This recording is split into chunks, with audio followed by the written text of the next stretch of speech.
Hi, this is Glorious, this is The Connect, and this is my story.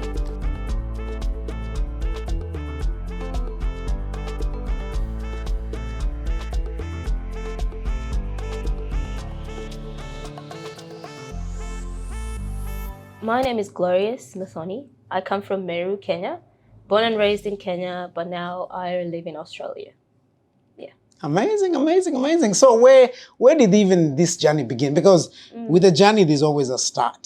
So now we know born and bred, maybe went to school in Meru and all that in Kenya. But how did that now journey begin from Kenya, Meru to Australia? So I'll just say I was born and raised in a Christian home. And I would definitely like to say that God has been a big part of me being in Australia. Because in high school, I never thought I would come to Australia, to be honest.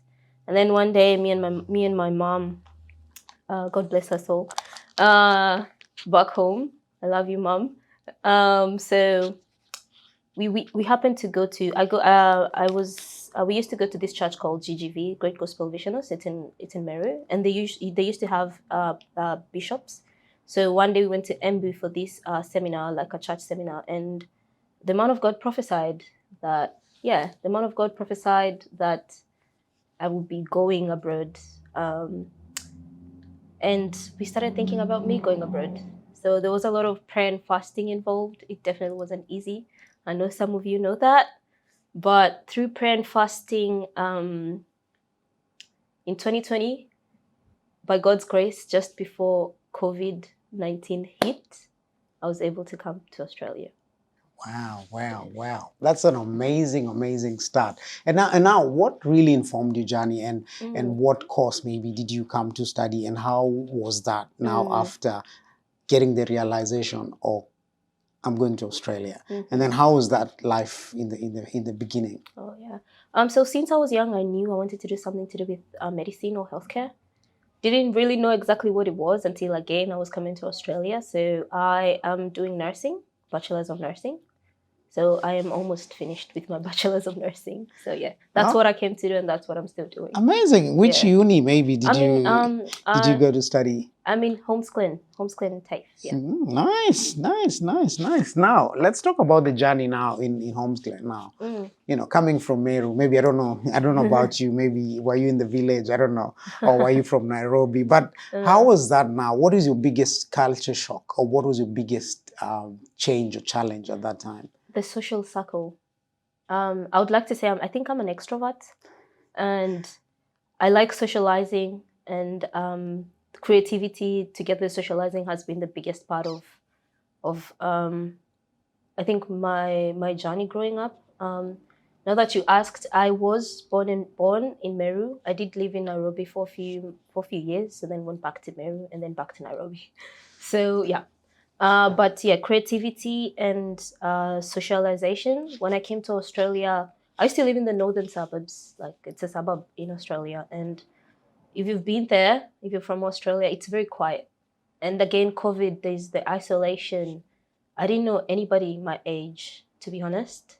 So I felt like something was missing in me. Like, that's pretty much it. Let's talk about school a little bit. How was that for you now, coming from Kenya, Africa, and now getting to classes, and now, you know, this realization, maybe you're the only, you know, girl from an African background, or how are the classes, and how was that now a class setup for you? So I started with, some of you know, an English class, and there was a lot of international students. So I didn't really feel by myself, because the same campus I was in the city, and there was other Black people. So that made me feel a bit more comfortable. In terms of the study system, I didn't actually go to uni while in Kenya. So here was my first university experience. So it was pretty easy to adjust, because it wasn't like a big shift. So it's just pretty much like straight from high school, straight to uni. So it was a bit easier for me to adjust. Amazing. Let's talk about something which really gives people a big challenge. This is the work-life balance. And maybe for you, how was that, and how did you cope with, you know, in Kenya, for context, people just go, if it's school, you just go straight to school. Exactly. But here now, you have to go to school, you have to make friends, and you have to make money. How was that for you? I was lucky, to be honest, that I had family here. So they helped me navigate most part, which is like adjusting to the whole job application process, like getting TFN, um, getting like writing your CV, because it's actually really different. Like there's a lot more you need to do here than you do some of them in Kenya, but here the process is more vigorous. Like right before, especially if you're new, right before you get to work. So I was lucky that I had a family who's been here, and they were able to guide me through that. And with that, I was able to get a job within, let's say, after 1 year, the second year, and at that time it was a bit easy because uni was online, so and then there was no work restrictions and stuff, so you were able to kind of balance both of them because you would just show up online during your class days, and after that you could rush to a shift. Essentials, cars. Cars are a big part of it, but excuse me, yeah, so to be honest, when it was online, it was easier. But as soon as it got physical and then everything was slowly getting back to normal, it became more hard because me being a creative, I did a lot of I've been doing a lot of extracurricular activities. And at some point, without realizing, it actually did take a toll on my education. But I was able to realize it on time before it was too late, and actually took a step back, um, internalized everything, had that balance, and then when I was able to go back to uni, I went back to uni. Let's internalize together, because I want to make it as practicable as possible, because a lot of people don't see it coming. But I like the point where you're saying you actually realize that things were actually getting out of control. So what are the pointers that you started realizing, and what did you do to actually now bring yourself back and say, hey, this is what I need to do? To be honest, it was more like sometimes, especially for new people who don't have a lot of friends or family, and you're used to be like in a close-knit family, it has a lot to do with the mental strength. That's what I'm gonna say. Your mentality, it has to be really strong. So how I realized was I'm doing a course that I love, which is nursing, deals with like sciences. That's like my favorite thing. But in a situation where I was supposed to be excited to go to uni and just, ace those units and stuff, I lost that morale. And I would just be, it's like you're going to uni, but it's like you're not going to uni. I don't know how else. You're not mentally there. Yes, you are there physically there, but you're not mentally there. And I was able to realize that because, yeah, if it's something I love, it's something that I'm supposed to be very encouraged to go to. And again, for me, it might be different because around the same time, there was a bit of, during COVID again, that was like right after COVID, a lot of people lost their families, me included. I did lose some people back home. And without realizing at first, you know how sometimes you may go through something and then it doesn't really seem like it's anything. You say, okay, you'll be fine. And then in future, you actually realize you're not actually fine. So that's part of the contributors. And I just came to realize that because you couldn't go to funerals. So it's pretty much like you never overcame the death of that family member or that friend. And yeah. So what did you now do to now bring yourself back to what you love? So what are some of the steps? Because I want us to finish off with that, but give someone a tangible, practicable things to do to go back to what you love. Because you love nursing. And then after that, we're going to go to your creative. And what did you do? One advice: do not quit. It's never going to be easy. But quitting is not going to help as well. Especially if it's something that you love doing, don't quit on yourself. Nobody said the journey is going to be easy. So it's up to you to believe in yourself, have that mental strength, and also take care of yourself pretty much. So one thing I would advise you, if you're studying here, talk to your uni, talk to your lecturer, talk to your support staff at uni, explain to them what you're going through. They may actually be more understanding than you think. So yeah, I was, Homeschool has really a good support system in terms of the international students department. So I was able to speak to them and just explain, look, I love this course. But at the moment, I feel like I'm not here mentally. I just need a break. And they were graceful enough to give me like a 6-month break, which was the best thing I ever did for myself in my young age, to be honest. Because within that time, I was able to discover myself. I was able to learn work-life balance and just equip myself to actually go back to uni and do better and all the way to the finish line and just ace the units all the way to the finish line. Amazing. And then maybe something on that part, did you maybe seek therapy? Or did you have, what really took you through that time? Because some people it's either therapy, some people it's friends, sometimes it's gym, sometimes it's just taking drives. What really carried you through that time when you're actually coming back to your realization and bringing yourself back? What really carried you through that time? I would like to say art. But before that, I did definitely, because it's part of the school process, you do have to speak to a counselor. So yeah, we just had like one-on-one sessions with the counselor, because for you to be given that letter, because they usually give you a letter, you can't just take a gap year for no reason. They give you a letter and it has to be co-signed by a school counselor. So it's like part of the process. So I did get an opportunity to see a school counselor, which really helped. And their support actually encouraged me to take that initiative for myself and work hard on myself. And then on the question of what helped me get better, I would say it's art.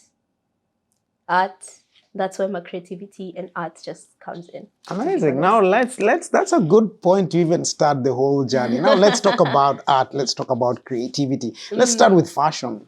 How did you even, start? Where did the love of fashion start? Before we go to the other thing I want us to talk about. So let's talk about that a little bit. My mother, actually. Yes. So growing up, my mom used to style me a lot. Like I used to be, I would say, I felt like I was the best dressed. So I'm gonna say I was the best dressed in my opinion. So she used to make sure I got the best clothes, and seeing her as well, being old, and she's not very old, but she's old. She's elderly, but not that old. But seeing her dressing, and she would just stand out. And so a lot of my inspiration did come from her. So like since I was a baby, pretty much looking even old at my photos, I was like, oh wow, like that's cool. So that's where it started. And then in high school, I got an opportunity to participate in the school, the school like Miss your high school, exactly, the school fashion shows. I got an opportunity to style someone, and we actually won. So, and mind you, that time it was like creativity. So at that time, how we have this what's it called, the sweatpants. Yeah. The sweatpants, they recently came like 2017, they started introducing like the good uniforms. So from there, I think I was able to create pants using a lasso and those in an Ankara type of thing, and a dress out of a black paper bag and cotton. The biggest question I had today is DJing. How did you even discover, or how did you know it's in you? And how did you even know you can DJ? So that's a good question. I didn't. I started DJing when I got to Australia. But before that, I would like to do like a background in that. It started with dance. How it started with dance was back in grade 7, grade 8, I discovered I can dance. Wow. In a group of friends, we were just dancing. Back in the day, rhythm was the thing, so just doing the rhythm dance styles. Yeah. Is it for church? Because most of the people start at church. I'll get there. So that's just how I discovered that, I can actually dance. And then, yes, I did go to church. So, so grew up dancing in church for over 12 years, pretty much, since grade 7 throughout until before I came to Australia. I was dancing in church. I did choreographies. I was part of a couple of dance crews. We did competition, like church competitions. And yeah, so that's where my dance background came. So coming to Australia, I still have that passion in me for dance. But again, like I mentioned earlier, you come to a place and you don't know anybody. The place I was living in, there's no one my age I could see. You couldn't just walk up to strangers and say hi. I want to make friends during those train rides because everybody's on their headphones listening to the music. Sorry to say this, but it's like nobody cares. Like, just mind your own business. I'll mind my own business. Pretend I'm not here. Pretend you're not there. Pretty much. So I started feeling lonely actually because again the isolation. Everyone has masks. There's just all this havoc going around the world. They declared it a pandemic and stuff. So, but before the pandemic was declared and before people were put into full isolation, my cousin, shout out Linda, and shout out Karemi, we happened to go to an event. It was run by Saba, a lady called Saba, and during that event there was 2 DJs. They were called the My Sisters. Shout out Djeey-ing and your sister. And then there was Kwabo Grace. Kwabo Grace is a creative as well. Yeah. So in this event, it was like the first African event I've been to in Australia. We're all dressed in our African attires. It was a lovely day. And Djeey-ing and the sister, they were really well dressed. Like the fashion was on point. And then Kwabo was there with the dance styles. And I was like, wow, this is amazing. So in my head, I'm like, do you mean to tell me that I could do that? And after seeing how graceful they were while DJing at the same time looking all amazing, and then there's Kwabo dancing, and the environment and the feeling he just gave was just freedom and joy and peace. And I was like, that is something I would like to be able to reflect on other people as well, and hope I make them feel the way I felt that day. So the same day, went back home, took my laptop and downloaded Virtual DJ. How most of them start. Yes. That is simply. I just downloaded Virtual DJ. I used to listen to Amapiano, which is one of the genre I mostly play. So started listening around 2015, 2016, a long time ago, back in Kenya. So when I downloaded Virtual DJ, I was purely playing Amapiano. So yeah, so 2 years in the making until 2020. Wait, 2018. 2020, well, that's when I came. Okay. Okay. Just trying to get the time right. Yep. And then, so 2020, for 2 years I DJed. I did have a break for like, when I went back to uni, during that time again, when I was going through that, losing family members, I actually stopped DJing, which was something that's supposed to make me feel happy. And then during my break, the gap period, it was actually like 6 months. Actually, it wasn't a full year. I just wanted 6 months. So during the 6 months break, just right at the start, I knew one thing again that was going to help me get through it. Like I said, creativity, art. So that day I invested when got a little deck. So that was like my first deck. That was in 2021, 2022. 2022 actually, towards the end of 2022. So I bought a deck and continued DJing, and my friends would give me opportunities to DJ at their birthday parties, their families' birthday parties. And one of my friends who's also an artist, she's from Kenya. If you don't know her, check her out, Teyotana. She's a musician, up and coming. She invited me to DJ for her at her private lounge, album lounge, and there was this lady who I met through dance, thanks to Afro Movement Academy, who gave me the platform to. I have a lot of things, but I mean, this is just to say you don't just get where you are unless sometimes you do need people around our circles, and that's why it's always good to make friends and always make those connections. To be honest, yeah. So through dance, I was able to meet amazing people like the culture. It's called Culture Club, and they were able to give me my first debut set, which was this year in March. And since then, I would just say God has been good. Wow, what a journey! What a journey! Let's now talk to someone who's starting off and trying to get into the DJing.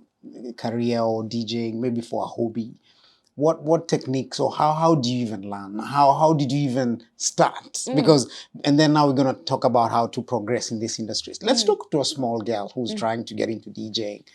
How do you grow in that, in that field, or how do you even start? It starts with the self-drive, and you have to have that hunger to learn. It has to come from the heart. That's all I can say.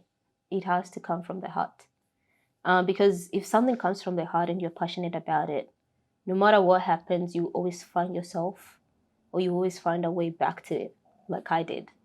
So if you're able, just get that deck, get virtual DJ. Right now we have Recordbox and Serato, so you can download one of those apps and just start. No matter how small you start, there's always a beginning before there's an end. So just start. So long as you have that self-drive, and so long as that's something in you is telling you, do this, do it.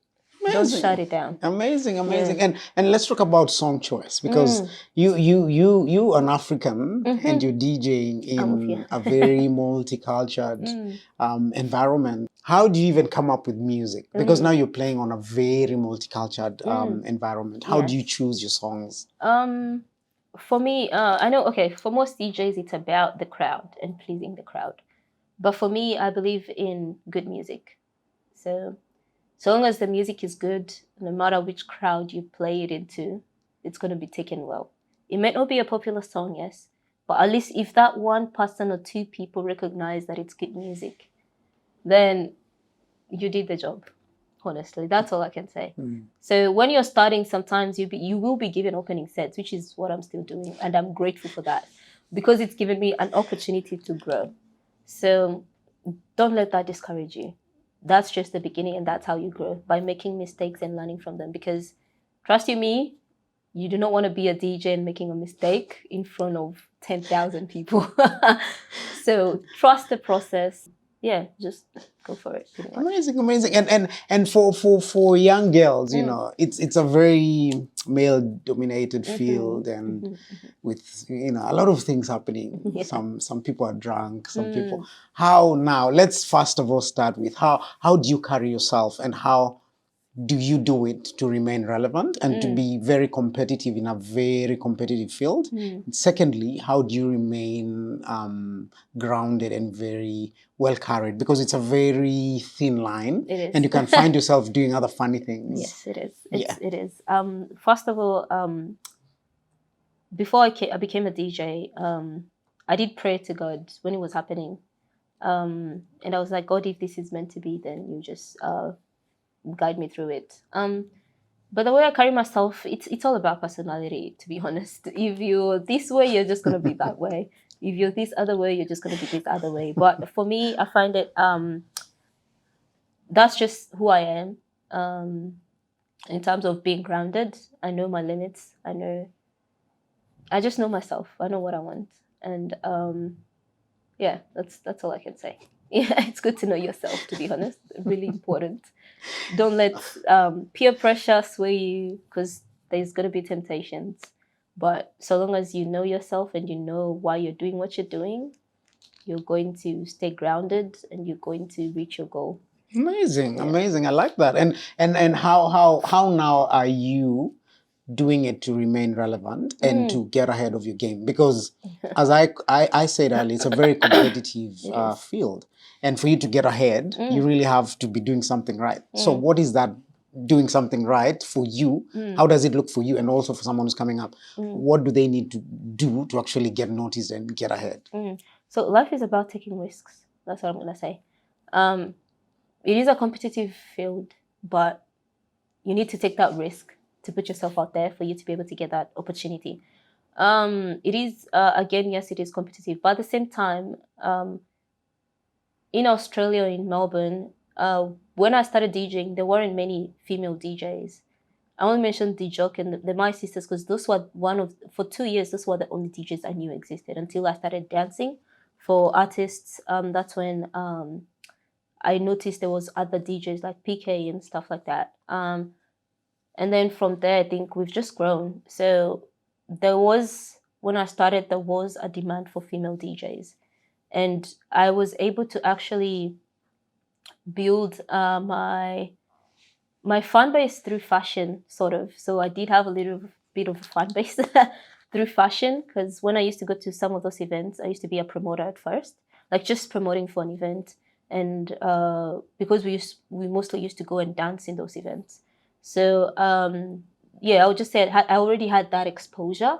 So it was a bit easier for me, and having the connections that I had made, and it was a bit easier because I knew what songs to play, and I kind of knew that vibe. Because to be honest, if you're a dancer and you're a DJ, it's easier because you know the songs you will enjoy if you're on the dance floor. So you kind of put yourself in the shoes of the people on the dance floor, and you imagine you being there, and you're like, okay, so what would I dance to? What would just make me feel like I came out for a reason, and you're happy when you're going home? So yeah, that's how I managed to stay relevant, and at the same time practicing and being willing to learn and being humble.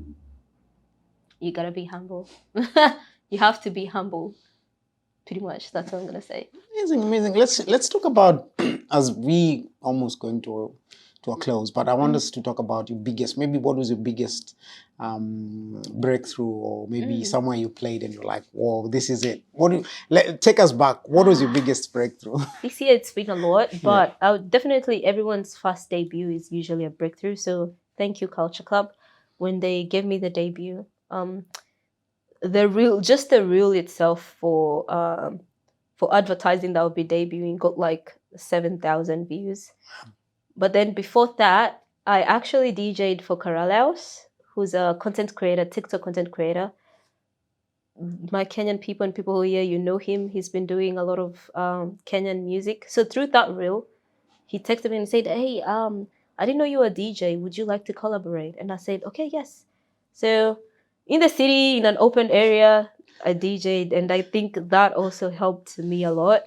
Aside from that, my biggest moments was to play for events like The Beat, which is a purely Amapiano event. So thank you, The Beat. They give me, because it's music that's in my heart. It's music that I love. I fell in love with many years ago. So being able to play in a platform where they mostly play that, and they're like the biggest, to be honest, in Australia for that kind of music, it's a huge deal. And then, oh my gosh, thank you God, I've had so many wins this year. And another one was to play at Hagen, UK, which is an artist from the UK. And well, apart from opening for a lot of amazing DJs from South Africa as well, Enonapa, I had PC and Justin, and many more.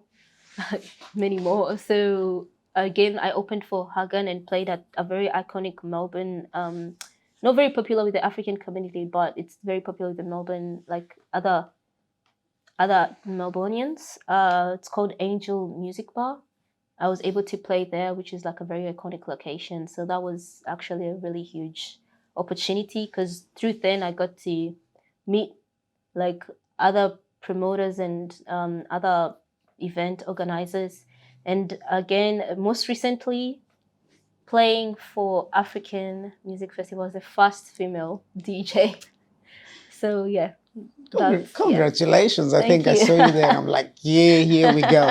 But now with all the highs, there's always the lows. And maybe what was your biggest, lowest and biggest challenge ever as a female DJ? It still is. Again, there's the competitive part.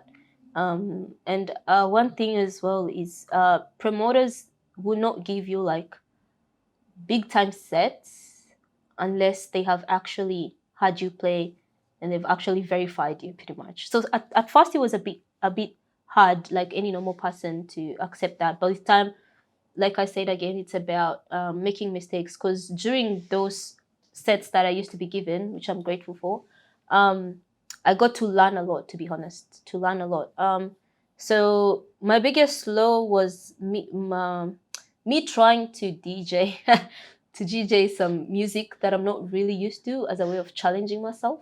Sometimes it doesn't always end well. And there's one set I had to tell the promoter not to pay me, because I was like, just don't pay me. I know I did a really bad job. don't do that though. You deserve to be paid for your service. Yeah, so I just said I really did a bad job, so don't even pay me. So yeah, sometimes you have moments like that, but you just gotta pick yourself up, go practice more, and come back stronger. Amazing. Before now we wind up and ask you two last questions. Does DJ pay in Australia? When you're starting, I'll say it does. It depends. But again, I would like to say for me, it's not about the pay. Like I said, like it's so easy for me to say, don't pay me. I've had gigs where they said, we're not going to pay you. And I'm like, that's okay, so long as I just get to DJ. But if you're getting to DJ because of money, work hard, it will pay someday. But it is, depending on the venue, they charge differently. So if you get to that like high point, you get good money. I'm not gonna lie, very good money. Amazing. Thank you for answering that, because my next question was, now what's your biggest driver? Because if it's not money, what's your biggest driver, and what has really carried you through all these times and through the highs and lows and everything? Yeah, my love for music, and giving a platform to people who actually just creative, the arts, because music is art, to be honest. So anything creative, anything artistic just has a place in my heart. And again, through my song choices, I tend to play a lot of upcoming artists, songs that I think are really good, to just give them that platform. Because if no one will, I mean, if we DJs don't do it, not many people listen to radios in Australia, especially us young people. We listen to DJs mixes, Spotify's, or going out. So yeah, my biggest drive is just being able, like I said, when I saw the My Sisters and Quabo play, the feeling it gave me, that's the same feeling I want to be able to give to people. Like that peace, that joy, when you're going through a lot of things in life and you're trying to struggle to adjust. When you're having a sad week, a hectic week at work, and you come and find me play, I hope my music just gives you that freedom. Like you feel like life's too short, life's too short to be sad and to be depressed. Just live life once. Amazing. Live life one step at a time. And I like that. And the last set of two questions is, in terms of mental health, do you think creativity and music plays a major role? Yes. And then my last question after that, just talk to young girls, upcoming artists, or young people, give them your advice, and then we'll go from there. But does music or being creative help with mental health? Yes, it does. I would like to say it does, because it's an outlet. Like Peter said, sometimes you don't see it coming. That is not a lie. There's so much truth in that. And sometimes people will be in denial that it's there. You just need to listen to yourself, listen to your body, and pay more attention to yourself as much as you're paying more attention on getting that bag. So for me personally, I'll speak from my own point of view. It did help me a lot, because if I would just have sat down and waited for COVID to end for me to start finding a creative outlet, I probably wouldn't be here right now. And again, like I said, when I took my gap year, what's the first thing I went and did? I went and bought a deck to just continue, because mental health is mostly just sitting by yourself. I tend to think it's thoughts influenced, like when you're not doing anything and you're just there pitying yourself and just listening too much to the thoughts that you have. But we also have to remember that our thoughts are not necessarily who we are. They're just thoughts. You may have this thought today and tomorrow it's not there. And then you realize, oh, why was I even thinking about it? So it's more or less, yeah. So if you have a creative side of you that you know you do have, go for it. No matter how impossible it does seem to be. I have seen so many success stories in Australia already. So just do it. Do it. Amazing. And now talk to young girls who want to get into, maybe not even only young girls, people who are just fixated with education, fixated with other stuff, and they have a creative side, and also upcoming, maybe female or even male. What are you going to tell our young people today? So this is your flow, just to advise, anyone out there. I would like to say that, so your creativity, to be honest, your creativity can be a door opener to many things. We have had so many success stories of people who have degrees and bachelors, but because of their creativity, they're able to fly in different places. But again, that doesn't mean that you should quit school. Get that degree, get that master's, because again, the creative world, it has its ups and downs. You have to put in the work before you can get where you need to be. So don't lie to yourself again and say, I'll quit school, I'll quit this and that, and just focus on DJing and focus on modeling. You still need to pay bills. Come on now. Before you get to that point, you really have to put in the work. You really have to work hard, and you don't just close your eyes and open and voila, it's happened. There's a lot of work and time. So go to the school, listen to yourself, find that work-life balance, and most importantly, learn to prioritize. I think that's the biggest secret. If you know how to prioritize, like you know what's important, and you come to understand that things takes time, then I feel like you're going to be successful. So don't give up just yet. It's just that, to be honest, everything happens at its own time, and you have to be patient with yourself and your growth. How can people follow? How can people know what you're doing and support what you're doing? Where can they find you? I'm not on Facebook, unfortunately. I'm not on Twitter either. That tells your age. I'm not on Twitter either. But you can find me on Instagram. You'll be surprised, actually. I'm not that young. You can find me on Instagram. I go by _she_glow_Rios, or type DJ Glow. And you will find me on Instagram. And my TikTok is a bit inactive right now, but I'm about to graduate, so keep watching. Amazing. Keep watching. But what else can we wait for Gloria? What is in the pipeline? What's the future looking for DJ Glow? Well, to be honest, it's my last year of uni, so I might take a step back just to again prioritize. But definitely expect to see more content on fashion, and I will continue doing. In my Instagram, you find my SoundCloud account where you can listen to my DJ mixes. So I'll still continue doing DJ mixes and doing like YouTube videos. I haven't done one yet, but maybe one is coming soon. So catch me live, or just look out for my mixes on SoundCloud, or just fashion Instagram content. And yeah, that's pretty much it. Honestly, thank you to The Connect, because you've given the people in diaspora such a huge platform, and so we see you, we out there, we see you, The Connect, and we appreciate you. So make sure you hit that like button, hit that subscribe button, and post it and tag me, and I'll repost it as well, and repost it on Instagram and the socials. Just share it around, and let's get The Connect to 1 million subscribers. Amazing. Yes.